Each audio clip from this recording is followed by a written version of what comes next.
विद्यार्थियों नमस्कार। आप जुड़े हुए हैं आपके अपने YouTube प्लेटफॉर्म पर और मैं डॉक्टर दीपेंद्र कुमार शर्मा आपका स्वागत करता हूं। विद्यार्थियों, इस वीडियो लेक्चर के माध्यम से हम बात करने वाले कक्षा 10वीं और 12वीं यानी क्लास 10th और क्लास 12th एमपी बोर्ड की जो मुख्य परीक्षा यानी कि जो मेन एग्जाम होगी, जो एनुअल एग्जाम होगी, जो वार्षिक परीक्षा होगी, उसमें सत्र 2025-26 से क्या बदलाव होने वाला है, क्या परिवर्तन होने वाले आपके क्वेश्चन पेपर में, उन क्वेश्चन पेपर में जो चेंजेस होने वाला, जो परिवर्तन होने वाला, उस परिवर्तन को हम इस वीडियो के माध्यम से डिस्कस करने वाले हैं। तो आगे हम बात करने वाले क्या क्या चेंजेस होने वाले, तो लास्ट तक आप आपके अपने YouTube प्लेटफॉर्म पर इस वीडियो के माध्यम से बने रहिएगा।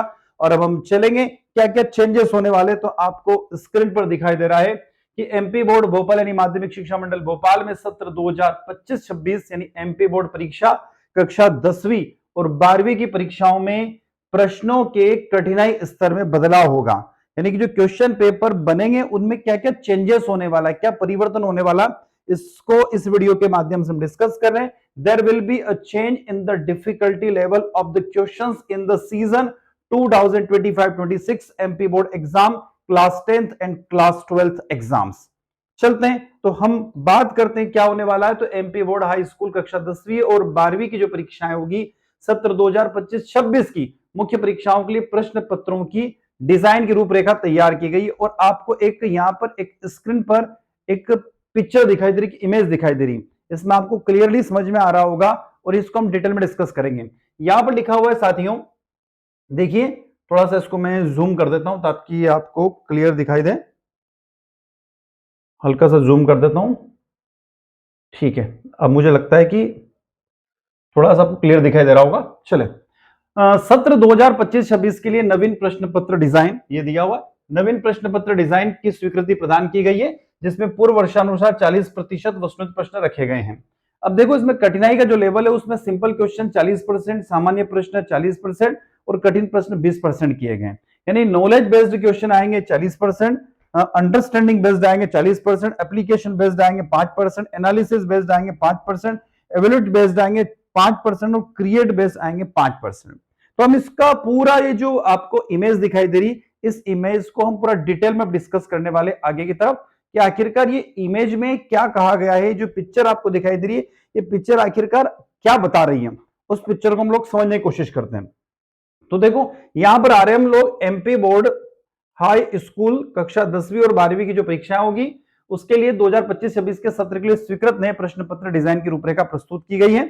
यानी कि the MP board new question paper design approved for the 2025-26 season for the high school and higher secondary examination. हम यहां पर देखो क्या कहा गया, पिछले वर्षों की तरह, खास बात तो देखिए पिछले वर्षों की तरह 40% वस्तुनिष्ठ प्रश्नों को शामिल करने पर जोर दिया गया है। अब आप बोलेंगे सर 40% वस्तुनिष्ठ प्रश्नों का मतलब क्या हो गया। तो देखो अभी तक ये आ रहा है, अभी तक जो चला रहा है उसके बारे में बात कर रहा हूं मैं। अभी तक ये आ रहा है सिस्टम के अंदर कि 70 नंबर का जो आपका पेपर होता है, जैसे केमिस्ट्री का, बायोलॉजी का, फिजिक्स का, ज्योग्राफी का, वो पेपर आपका मुख्य परीक्षा 70 नंबर की, अभी साइंस की जो 10th की एग्जाम होती है 70 नंबर की होती है। तो उसमें आपके जो ऑब्जेक्टिव्स रहेंगे उन ऑब्जेक्टिव्स का नंबर आपका 28 नंबर के ऑब्जेक्टिव रहेंगे। कितने नंबर के ऑब्जेक्टिव रहेंगे विद्यार्थियों? 28 नंबर के ऑब्जेक्टिव रहेंगे जो अभी तक चला रहा है। और 80 नंबर का जो आपका पेपर होगा, जैसे हिंदी का, इंग्लिश का, हिस्ट्री, पॉलिटिकल साइंस, इकोनॉमिक्स का हो गया, मैथ्स का हो गया, ठीक है, या फिर आपके 10th के सभी सब्जेक्ट के ऊपर हो गए, तो उसमें 32 नंबर का ऑब्जेक्टिव रहेंगे। कितने? 32 मार्क्स के ऑब्जेक्टिव रहेंगे। ये पुराना ही चला आ रहा है अभी तक, तो इसमें कोई परिवर्तन नहीं हुआ। अब क्या चेंज होने वाला उसको मैं आगे की तरफ ले चल रहा हूं। नए पेपर डिजाइन के मुख्य पहलू क्या है कि aspects of the new paper design. तो वस्तुनिष्ठ प्रश्न पिछले वर्षों के पैटर्न को बनाए रखते हुए प्रश्न पत्र का 40% भाग वस्तुनिष्ठ प्रश्नों का होगा।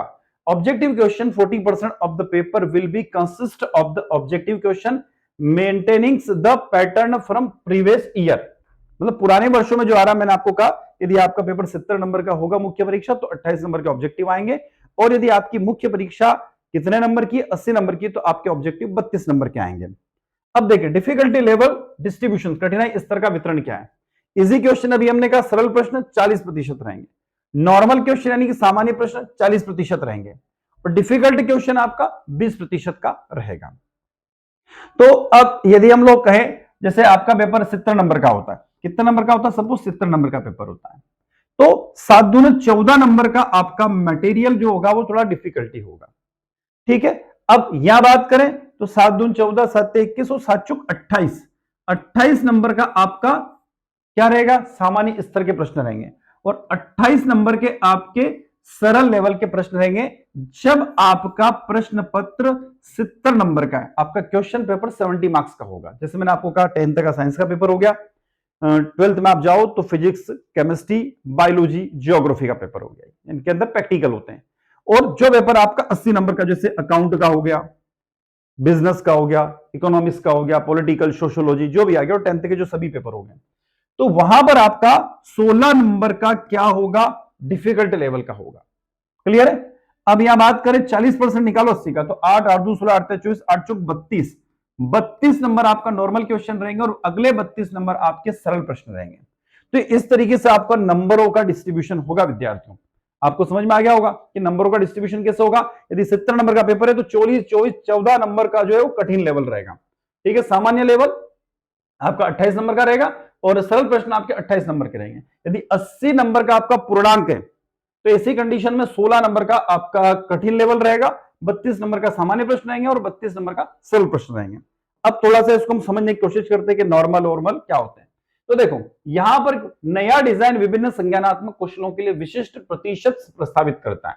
The new design propose specific percentage for different congruent skills. देखो पहला यहां पर हम समझने की कोशिश करते, पहला दे रखा नॉलेज बेस्ड क्वेश्चन, ज्ञान आधारित प्रश्न। अभी हमने कहा 40% आएंगे ज्ञान आधारित, मतलब जो आप पढ़ते हो ना क्वेश्चन वो ज्ञान आधारित। जैसे भारत की खोज किसने करी, ठीक है, गंगा नदी कहां पर स्थित है, तो ये सिंप्लीफाई जो क्वेश्चन होता है ज्ञान आधारित प्रश्न है। उसके बाद समझ आधारित क्वेश्चन। अब अंडरस्टैंडिंग बेस्ड क्वेश्चन जो आप करेंगे वो 40% रहेंगे। उसके बाद अनुप्रयोग आधारित यानी एप्लीकेशन बेस्ड, जैसे कोई दे दिया कि भैया इस पेन का क्या उपयोग है, ठीक है, तो ये एप्लीकेशन बेस्ड क्वेश्चन रहेंगे आपके 5%। उसके बाद विश्लेषण आधारित एनालिसिस बेस्ड क्वेश्चन आप करेंगे 5%। मूल्यांकन आधारित भी 5% उसमें इंक्लूड किया गया है। और क्रिएटिव बेस्ड क्वेश्चन आपके सर्जन आधारित प्रश्न भी 5% रहेंगे।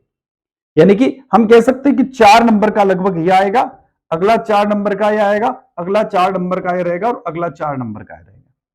क्लियर। इस तरीके से आपका 4 दूना 4 3 12 और 4 चौक 16 नंबर का लगभग ये जो पूरा पोर्शन ये रहेगा। अब थोड़ा सा इसको समझने की कोशिश करते हैं आखिरकार क्या है। प्रत्येक घटक का विभाजन, ईच कंपोनेंट्स यहां पर बताया गया है। नॉलेज बेस्ड क्वेश्चन है, ज्ञान आधारित प्रश्न होते क्या है उसके बारे में डिस्कस कर रहे हैं। तो this involve the ability to recognise and the recall facts, term based concept and answers. इसमें तथ्यों, शब्दों, मूल अवधारणाओं और उत्तरों को पहचानने और याद करने की क्षमता शामिल होती है। किसके अंदर विद्यार्थियों, नॉलेज बेस्ड। यानी कि जो 40% प्रश्न आएंगे आपके सरल, वो आपको इस तरीके के प्रश्न पूछे जाएंगे। इसमें क्या होंगे, तथ्य यानी फैक्ट्स, शब्द, ठीक है, मूल अवधारणाएं, उत्तरों को पहचानने और याद करने की क्षमता शामिल रहेगी। किसके अंदर, नॉलेज बेस्ड के अंदर। सेकंड की तरफ मैं आपको ले चलता हूं, अंडरस्टैंडिंग बेस्ड, समझ आधारित प्रश्न।